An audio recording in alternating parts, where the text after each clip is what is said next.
Hi all, welcome to another episode of Shruti's learning square. Shruti's learning സ്ക്വയറിലേക്ക് എല്ലാവർക്കും സ്വാഗതം. നമ്മൾ ഇന്ന് ഡിസ്കസ് ചെയ്യാൻ പോകുന്നത് കറണ്ട് അഫയേഴ്സ് ആണ് കേട്ടോ. ഒക്ടോബർ മാസത്തിലെ കറണ്ട് അഫയേഴ്സ് ആണ്. ഇത് പാർട്ട് 2 വീഡിയോ ആണ്. അപ്പോൾ തീർച്ചയായും നിങ്ങൾ പാർട്ട് 1 വീഡിയോ കണ്ടിട്ടില്ലെങ്കിൽ അതിൻ്റെ ലിങ്ക് ഞാൻ ഡിസ്ക്രിപ്ഷൻ ബോക്സിൽ കൊടുക്കാം, അതും കൂടെ ഒന്ന് ചെക്ക് ചെയ്യുക. അപ്പോൾ ഇന്നത്തെ ഈ ഒരു വീഡിയോയും കൂടെ കഴിയുമ്പോഴേക്കും നമ്മുടെ ഒക്ടോബർ മാസത്തിലത്തെ മെയിൻ ആയിട്ടുള്ള കറണ്ട് അഫയേഴ്സ് എല്ലാം നമ്മൾ കവർ ചെയ്തിട്ടുണ്ടാവും. ഓക്കെ, അപ്പോൾ ഞാൻ സമയം കളയണില്ല, നമുക്ക് നേരിട്ട് ക്ലാസ്സിലേക്ക് കിടക്കാം. അപ്പോൾ നമുക്ക് ക്ലാസ്സിലേക്ക് കിടക്കാം. ഫസ്റ്റ് വൺ നോക്കാം. എല്ലാ ഗ്രാമീണ കുടുംബങ്ങൾക്കും പൈപ്പ് കണക്ഷൻ നൽകി രാജ്യത്തെ ആദ്യത്തെ ഹർഘർ ജൽ സംസ്ഥാനമായി മാറിയത് ഏതാണ്? ഗോവയാണ്. ഓക്കെ, ഒന്നുകൂടെ പറയാം. എല്ലാ ഗ്രാമീണ കുടുംബങ്ങൾക്കും പൈപ്പ് കണക്ഷൻ നൽകി രാജ്യത്തെ ആദ്യത്തെ ഹർഘർ ജൽ സംസ്ഥാനമായി മാറിയത് ഏതാണ്? ഗോവയാണ് കേട്ടോ. അപ്പോൾ ഒന്ന് ആലോചിച്ചാൽ മതി, ഗോവയിൽ ഒരുപാട് ബീച്ചൊക്കെ ഇല്ലേ, അപ്പോൾ അങ്ങനെയായിട്ട് നമുക്കൊന്ന് കണക്ട് ചെയ്യാം, ഹർഘർ ജൽ കേട്ടോ. നെക്സ്റ്റ് വൺ നോക്കാം. ലോകത്തെ ആദ്യത്തെ ചിഹ്നഗ്രഹ ഗണന റോബോട്ട് ആരംഭിച്ച ബഹിരാകാശ ഏജൻസി ഏതാണ്? എന്താണ് ക്വസ്റ്റ്യൻ? ലോകത്തെ ആദ്യത്തെ ചിഹ്നഗ്രഹ ഗണന റോബോട്ട് ആരംഭിച്ച ബഹിരാകാശ ഏജൻസി ഏതാണ്? Origin Space. ഏതാണ്? Origin Space. നെക്സ്റ്റ് വൺ നോക്കാം. യുനെസ്കോയുടെ ഇന്ത്യയുടെ അടുത്ത സ്ഥിരം പ്രതിനിധിയായി ആരെയാണ് നിയമിച്ചത്? യുനെസ്കോയുടെ ഇന്ത്യയുടെ അടുത്ത സ്ഥിരം പ്രതിനിധിയായി ആരെയാണ് നിയമിച്ചത്? വിശാൽ വി ശർമ്മ. ആരെയാണ്? Vishal V Sharma. Next one നോക്കാം. ശ്രീനാരായണ ഗുരു ഓപ്പൺ യൂണിവേഴ്സിറ്റിയിലെ പ്രഥമ വൈസ് ചാൻസലറായി ആരെയാണ് നിയമിച്ചത്? മുബാരക് പാഷ. ആരാണ്? മുബാരക് പാഷ. ഒന്നുകൂടി പറയാം. ശ്രീനാരായണ ഗുരു ഓപ്പൺ യൂണിവേഴ്സിറ്റിയിലെ പ്രഥമ വൈസ് ചാൻസലറായി ആരെയാണ് നിയമിച്ചത്? മുബാരക് പാഷ. നെക്സ്റ്റ് വണ്ണിലേക്ക് കിടക്കാം. എവിടെയാണ് കേരളത്തിലെ ആദ്യത്തെ സംയോജിത കുടുംബാരോഗ്യ കേന്ദ്രം നിലവിൽ വരുന്നത്? എവിടെയാണ് കേരളത്തിലെ ആദ്യത്തെ സംയോജിത കുടുംബാരോഗ്യ കേന്ദ്രം നിലവിൽ വരുന്നത്? ആൻസർ പാങ്ങപ്പാറയാണ്. എവിടെയാണ്? പാങ്ങപ്പാറ, തിരുവനന്തപുരം ജില്ലയിലാണ് കേട്ടോ. ഒന്നുകൂടി പറയാം. എവിടെയാണ് കേരളത്തിലെ ആദ്യത്തെ സംയോജിത കുടുംബാരോഗ്യ കേന്ദ്രം നിലവിൽ വന്നത്? പാങ്ങപ്പാറ, തിരുവനന്തപുരം. അടുത്ത് നോക്കാം. നവംബർ 17 നടക്കുന്ന 12ാമത് ബ്രിക്സ് ഉച്ചകോടി അധ്യക്ഷത വഹിക്കുന്ന രാജ്യമേത്? നവംബർ 17 നടക്കുന്ന 12ാമത്തെ ബ്രിക്സ് ഉച്ചകോടിയാണ് കേട്ടോ. അതിൻ്റെ അധ്യക്ഷത വഹിക്കുന്ന രാജ്യം റഷ്യയാണ്. ഏത് രാജ്യമാണ്? റഷ്യ. അപ്പോൾ നമുക്കറിയാം ബ്രിക്സ് എന്ന് പറയുമ്പോൾ ഏതൊക്കെ രാജ്യങ്ങളാണുള്ളത്? ബ്രസീലുണ്ട്, റഷ്യയുണ്ട്, ഇന്ത്യയുണ്ട്, ചൈനയുണ്ട്, അതേപോലെ തന്നെ സൗത്ത് ആഫ്രിക്കയുണ്ട്. അപ്പോൾ 12ാമത്തെ ബ്രിക്സ് ഉച്ചകോടി അധ്യക്ഷത വഹിക്കുന്ന രാജ്യം ഏതാണ്? റഷ്യയാണ് കേട്ടോ. അടുത്ത് നോക്കാം. chess.comൻ്റെ 2020 junior speed online chess championship നേടിയ മലയാളി താരമാരാണ്? നിഹാൽ സരീൻ. ആരാണ്? നിഹാൽ സരീൻ. അതായത് chess.comൻ്റെ 2020 junior speed online chess championship നേടിയിട്ടുള്ള മലയാളി താരമാണ് കേട്ടോ നിഹാൽ സരീൻ. അടുത്ത് നോക്കാം. 2020 വയലാർ അവാർഡ് ജേതാവ് ആരാണ്? ഏഴാച്ചേരി രാമചന്ദ്രൻ. ആരാണ്? ഏഴാച്ചേരി രാമചന്ദ്രൻ. 2020 വയലാർ അവാർഡ് ആർക്കാണ് കിട്ടിയേക്കുന്നത്? ഏഴാച്ചേരി രാമചന്ദ്രൻ. ജസ്റ്റ് ഒന്ന് ഓർത്തോ, വയലാർ അവാർഡാണ്. അപ്പോൾ 2020 ഓർക്കുക കേട്ടോ. വയലാർ അവാർഡ് ആർക്ക് കിട്ടിയ? ഏഴാച്ചേരി രാമചന്ദ്രൻ. അതായത് വയലിലിരിക്കുമ്പോൾ നമുക്ക് ചന്ദ്രനൊക്കെ കാണാൻ പറ്റുന്നുള്ള രീതിയിൽ ലിങ്ക് ചെയ്യാം. അപ്പോൾ 2020 എന്നുള്ളതും കൂടെ ഓർക്കുക. അടുത്ത് നോക്കാം. സംസ്ഥാനത്തെ ആദ്യത്തെ തൊഴിൽജന്യ ശ്വാസകോശ ഗവേഷണ കേന്ദ്രം ഏത് ജില്ലയിലാണ് നിലവിൽ വരുന്നത്? സംസ്ഥാനത്തെ ആദ്യത്തെ തൊഴിൽജന്യ ശ്വാസകോശ ഗവേഷണ കേന്ദ്രം ഏത് ജില്ലയിലാണ് നിലവിൽ വരുന്നത്? ആൻസർ ആലപ്പുഴയാണ് കേട്ടോ. അപ്പോൾ ആലപ്പുഴയിലാണ് ആദ്യത്തെ തൊഴിൽജന്യ ശ്വാസകോശ ഗവേഷണ കേന്ദ്രം നിലവിൽ വരുന്നത്. നെക്സ്റ്റ് വൺ നോക്കാം. ഓസ്കാർ നേടിയ ആദ്യത്തെ ഇന്ത്യക്കാരനായ ബാനു അത്തയ്യ അന്തരിച്ചു. ഏത് വിഭാഗത്തിലാണ് അവർക്ക് ഓസ്കാർ ലഭിച്ചത്? Costume designer. റിച്ചാർഡ് ആറ്റൻബറോ സംവിധാനം ചെയ്ത ഗാന്ധി എന്ന സിനിമയിലെ കോസ്റ്റ്യൂം ഡിസൈനറായിരുന്നു ബാനു അത്തയ്യ. ഓക്കെ, ബാനു അത്തയ്യ ആരായിരുന്നു? കോസ്റ്റ്യൂം ഡിസൈനറാണ്. റിച്ചാർഡ് ആറ്റൻബറോ സംവിധാനം ചെയ്ത ഗാന്ധി എന്ന സിനിമയിലെ കോസ്റ്റ്യൂം ഡിസൈനറായിരുന്നു. നെക്സ്റ്റ് വൺ നോക്കാം. ഇന്ത്യയിൽ 66ാമത്തെ വന്യജീവി വാരം ആചരിക്കുന്നത് എപ്പോഴാണ്? ഇന്ത്യയിലെ 66ാമത്തെ വന്യജീവി വാരം ആചരിക്കുന്നത് 2020 ഒക്ടോബർ 2 മുതൽ 8 വരെയാണ്. എപ്പോഴാണ്? ഒക്ടോബർ 2 മുതൽ 8 വരെ. ഓക്കെ, അടുത്ത ക്വസ്റ്റ്യൻ നോക്കാം. 2020 ഒക്ടോബർ 3 നടന്ന അന്താരാഷ്ട്ര ഓൺലൈൻ ഷൂട്ടിംഗ് ചാമ്പ്യൻഷിപ്പിൻ്റെ 5ാം പതിപ്പിൽ 10 മീറ്റർ എയർ റൈഫിൾ വിഭാഗത്തിൽ സ്വർണം നേടിയത് ആരാണ്? ആൻസർ വിഷ്ണു ശിവരാജ് പാണ്ഡ്യനാണ്. ആരാണ്? വിഷ്ണു ശിവരാജ് പാണ്ഡ്യൻ. അപ്പോൾ വിഷ്ണു ശിവരാജ് പാണ്ഡ്യൻ എന്താണ് കിട്ടിയിട്ടുള്ളത്? ഓൺലൈൻ ഷൂട്ടിംഗ് ചാമ്പ്യൻഷിപ്പിൻ്റെ 5ാം പതിപ്പിൽ 10 മീറ്റർ എയർ റൈഫിളിലാണ് സ്വർണം നേടിയത് കേട്ടോ. അപ്പോൾ അത് ജസ്റ്റ് ഒന്ന് കണക്ട് ചെയ്യാൻ വേണ്ടിയിട്ട് നമുക്ക് വിഷ്ണു ശിവരാജ് പാണ്ഡ്യൻ എന്ന് പറയുമ്പോൾ നമുക്ക് അതിനകത്ത് പാണ്ഡ്യൻ, അപ്പോൾ പാണ്ഡ്യൻ എന്ന് കേൾക്കുമ്പോൾ നമുക്ക് ഈ പാണ്ഡവന്മാരില്ലേ അവരായിട്ടൊന്ന് കണക്ട് ചെയ്യാം കേട്ടോ. അതായത് ഈ പാണ്ഡവന്മാരൊക്കെ ഈ അമ്പെയ്ത്തിനൊക്കെ ഭയങ്കര മികവ് തെളിയിച്ചിട്ടുള്ള ആൾക്കാരല്ലേ. അതേപോലെ തന്നെ വിഷ്ണു ശിവരാജ് പാണ്ഡ്യൻ എന്ന് പറയുമ്പോൾ നമുക്ക് ഷൂട്ടിംഗ് ചാമ്പ്യൻഷിപ്പിൻ്റെ 5ാം പതിപ്പിൽ 10 മീറ്റർ എയർ റൈഫിൾ വിഭാഗത്തിൽ സ്വർണം നേടിയിട്ടുള്ളതാണെന്ന് ലിങ്ക് ചെയ്യാം കേട്ടോ. അപ്പോൾ അങ്ങനെ ഒന്ന് ആലോചിക്കാമല്ലോ. അടുത്ത ക്വസ്റ്റ്യൻ നോക്കാം. ആഗോള പരുത്തി ദിനം ആഗോളതലത്തിൽ എന്ന് മുതലാണ് ആചരിക്കാൻ തുടങ്ങിയത്? ആഗോള പരുത്തി ദിനം ആഗോളതലത്തിൽ എന്ന് മുതലാണ് ആചരിക്കാൻ തുടങ്ങിയത്? ആൻസർ ഒക്ടോബർ 7, 2019 മുതലാണ് കേട്ടോ. അപ്പോൾ ആഗോള പരുത്തി ദിനം ഒക്ടോബർ 7, 2019 മുതൽ ആഗോളതലത്തിൽ ആചരിക്കാൻ തുടങ്ങി. അടുത്ത ക്വസ്റ്റ്യൻ നോക്കാം. ഏത് അന്തർവാഹിനിയാണ് ഇന്ത്യ മ്യാൻമാർ നേവിയിലേക്ക് നൽകുന്നത്? ആൻസർ INS സിന്ധുവീർ ആണ്. ആരാണ്? INS സിന്ധുവീർ. ഏത് അന്തർവാഹിനിയാണ് ഇന്ത്യ മ്യാൻമാറിലേക്ക് നൽകുന്നത്? ഏതാണ്? INS സിന്ധുവീർ. അടുത്ത ക്വസ്റ്റ്യൻ നോക്കാം. കേരള പ്രഥമ വനിതാ ചീഫ് ജസ്റ്റിസ് KK ഉഷ അന്തരിച്ചു അല്ലേ. ഏത് വർഷമാണ് ഇവർ കേരള ഹൈക്കോടതി ചീഫ് ജസ്റ്റിസായി നിയമിക്കപ്പെട്ടത്?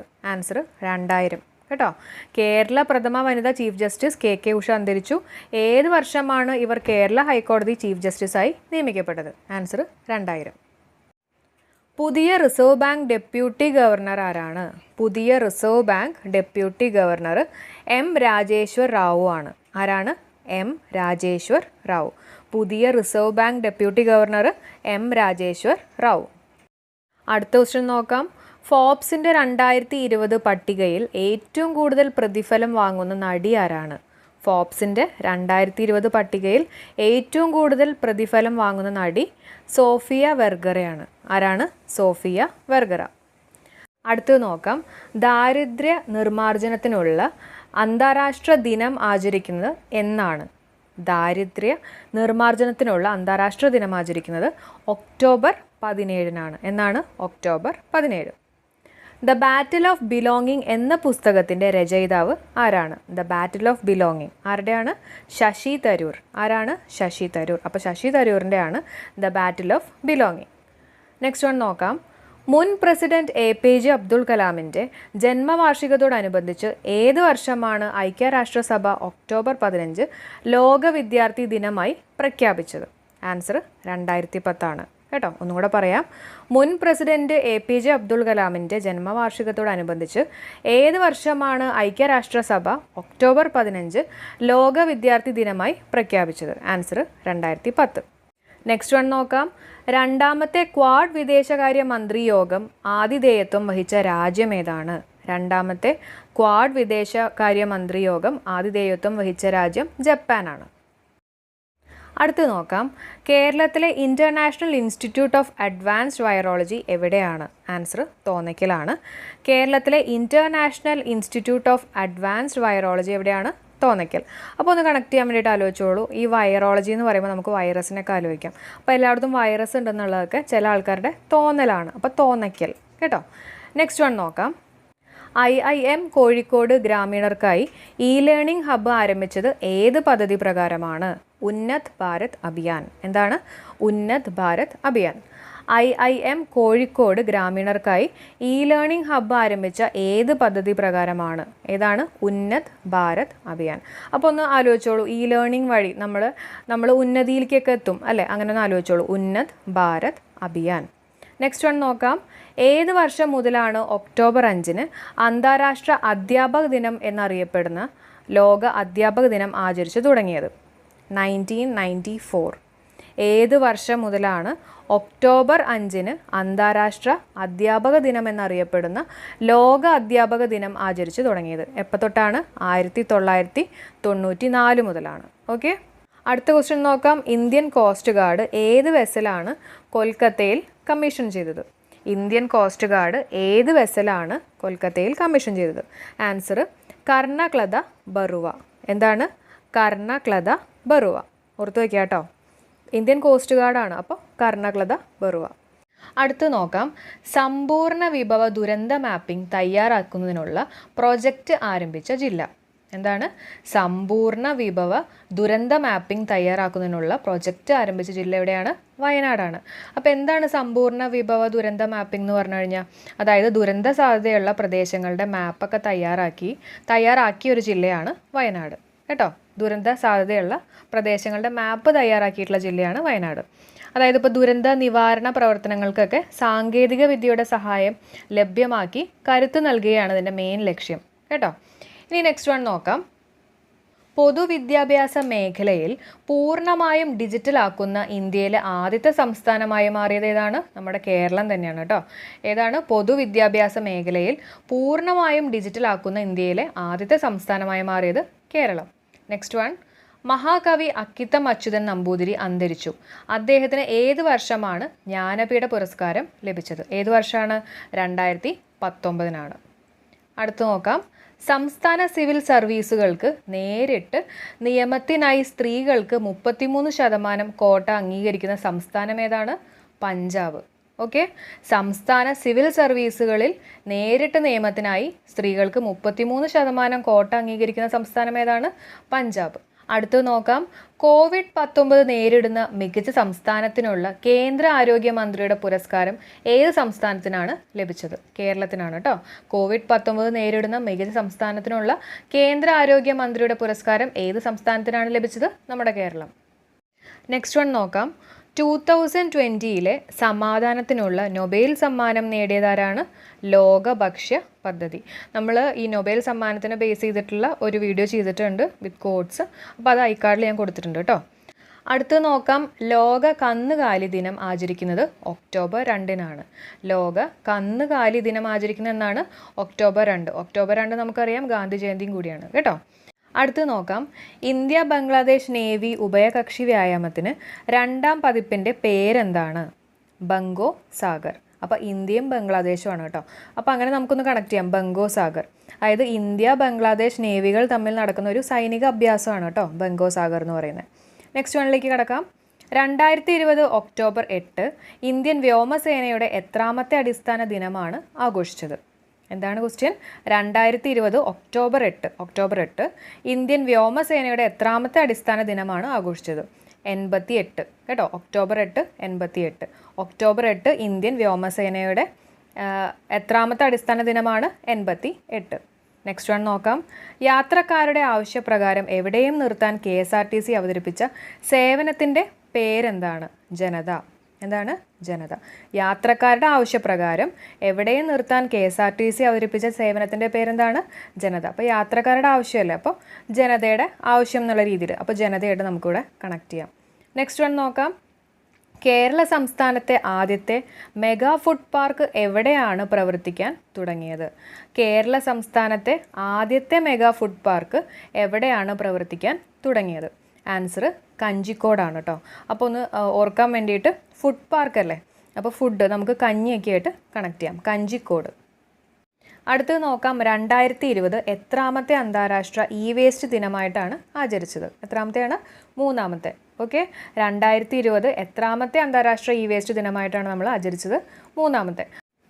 അപ്പോൾ വേസ്റ്റ് എന്ന് പറഞ്ഞു കഴിഞ്ഞാൽ ഈ ഇലക്ട്രോണിക് വേസ്റ്റ് ഒക്കെയാണ് ഉദ്ദേശിച്ചേക്കുന്നത് കേട്ടോ. അതായത് ഈ സർക്യൂട്ട് ബോർഡ്, ചിപ്പ്, അതേപോലെ തന്നെ ഡയോഡ്സ്, ഇതിനകത്തൊക്കെ മെർക്കുറിയുടെ ഒക്കെ കുറച്ച് അംശമുണ്ട്. അപ്പോൾ അതൊക്കെ ഇത്തിരി ടോക്സിക് അല്ലേ. അപ്പോൾ അത് പ്രോപ്പറായിട്ട് ഡിസ്പോസ് ചെയ്യുന്നതിനുള്ള അവയർനെസ് ജനങ്ങൾക്കിടയിൽ സൃഷ്ടിക്കുന്ന ഒരു ദിനമാണ് ശരിക്കും ഈ വേസ്റ്റ് ദിനം എന്ന് പറയുന്നത് കേട്ടോ. അപ്പോൾ 2020 എത്രാമത്തെ അന്താരാഷ്ട്ര വേസ്റ്റ് ദിനമായിട്ടാണ് നമ്മൾ ആചരിച്ചത്? 3ാമത്തെ. അടുത്ത് നോക്കാം, അന്താരാഷ്ട്ര സസ്യാഹാര വാരം എന്നാണ്? ഒക്ടോബർ ആദ്യ വാരമാണ് കേട്ടോ. അതായത് ഒക്ടോബർ ഫസ്റ്റ് വീക്കാണ് അന്താരാഷ്ട്ര സസ്യാഹാര വാരം. അപ്പോൾ ഒന്ന് കണക്ട് ചെയ്യാൻ വേണ്ടിയിട്ട് ആലോചിച്ചോളൂ. നമുക്കറിയാം October 2 ഗാന്ധി ജയന്തി അല്ലേ, ഗാന്ധിജിയുടെ ബർത്ത്ഡേ ആണ്. അപ്പോൾ ആ ഒരു വാരം തന്നെ, ആ ഒരു ആഴ്ച തന്നെ സസ്യാഹാര വാരമായിട്ട് നമുക്കൊന്ന് ആലോചിക്കാം. അഹിംസ മാർഗത്തിലൂടെയൊക്കെ നീങ്ങിയിരുന്ന ഒരാളായിരുന്നല്ലോ ഗാന്ധിജി. അപ്പോൾ അതുകൊണ്ട് തന്നെ നമുക്ക് സസ്യാഹാര വാരം എന്നാണ് ഒക്ടോബർ ആദ്യ വാരമായിട്ടൊന്ന് കണക്ട് ചെയ്യാം കേട്ടോ. അടുത്ത് നോക്കാം, T20 അന്താരാഷ്ട്ര മത്സരങ്ങളിൽ ഒരു വിക്കറ്റ് കീപ്പർ എന്ന നിലയിൽ ഏറ്റവും കൂടുതൽ പുറത്താക്കൽ റെക്കോർഡ് ആർക്കാണ് ലഭിച്ചത്? അലീസ ഹീലി. ആർക്കാണ്? അലീസ ഹീലി. ഒന്നുകൂടി പറയാം, T20 അന്താരാഷ്ട്ര മത്സരങ്ങളിൽ ഒരു വിക്കറ്റ് കീപ്പർ എന്ന നിലയിൽ ഏറ്റവും കൂടുതൽ പുറത്താക്കാൻ റെക്കോർഡ് ആർക്കാണ് ലഭിച്ചത്? അലീസ ഹീലി. ഓസ്ട്രേലിയൻ ക്രിക്കറ്റ് വനിതാ താരമാണ് അലീസ ഹീലി. അപ്പോൾ അലീസ ഹീലി ഓസ്ട്രേലിയൻ ക്രിക്കറ്റ് വനിതാ താരമാണ്. അതും കൂടി ഒന്ന് ഓർത്ത് വയ്ക്കുക കേട്ടോ, ഓസ്ട്രേലിയ അലീസ അങ്ങനെ. പിന്നെ T20 അന്താരാഷ്ട്ര മത്സരങ്ങളിൽ ഒരു വിക്കറ്റ് കീപ്പർ എന്ന നിലയിൽ ഏറ്റവും കൂടുതൽ പുറത്താക്കൽ റെക്കോർഡ് ആർക്കാണ് കിട്ടിയത്? അലീസ ഹീലി. അടുത്തത് നോക്കാം. എത്ര വയസ്സിന് താഴെയുള്ള ഇന്ത്യൻ ശാസ്ത്രജ്ഞർക്കാണ് ശാന്തി സ്വരൂപ് ഭട്നാഗർ സമ്മാനം നൽകുന്നത്? എത്ര വയസ്സാണ്? 45 വയസ്സാണ് കേട്ടോ.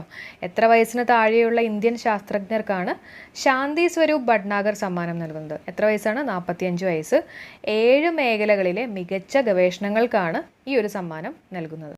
അടുത്തത് നോക്കാം. 2020-21 ഗാന സമരാജ്ഞി ലതാ മങ്കേഷ്കർ അവാർഡിന് അർഹനായിട്ടുള്ളത് ആരാണ്?